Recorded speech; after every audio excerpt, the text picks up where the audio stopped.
So we're going to move on now to part 2 of our Turkish Get Up. Now this is the tricky part. The third part should then feel easier again. This is the part that takes more coordination, a little bit more skill, a little bit more agility. So we'll go through it together. So remember, we started laying down. Your kettlebell or dumbbell is up towards the ceiling. Remember, I said it in the last video, watch that dumbbell like your life depends on it. As soon as you take your eye off the dumbbell, your arm is going to go out to the side and you'll lose your balance. So we're lying on our back to move 1, exhale, you're going to come all the way up.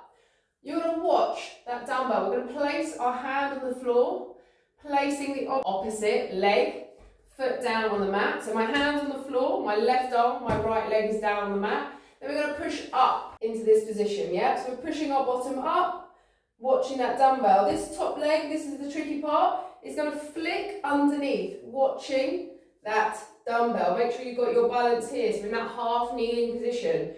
The move that none of you like to do. Then we're going to exhale, coming all the way up to half kneeling. That's our second move. So I'll show you again. The complicated bit is that bit with the legs. Even I struggle then. It's been a while, team, so we're here.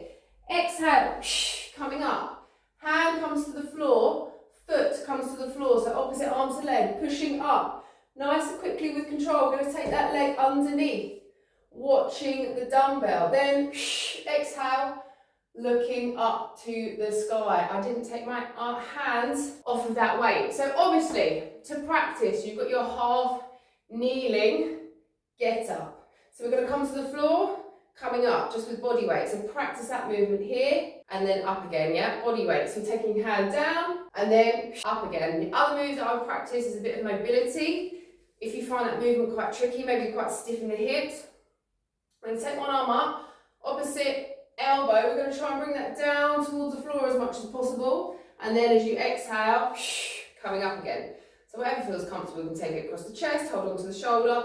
We're going to try and take elbow down, down, down, getting the range in the hips, and then coming up again. Make sure you are switching sides. So same thing, arm comes up, we're going to take the elbow down. Often we are stiffer in one hip, and then coming up again.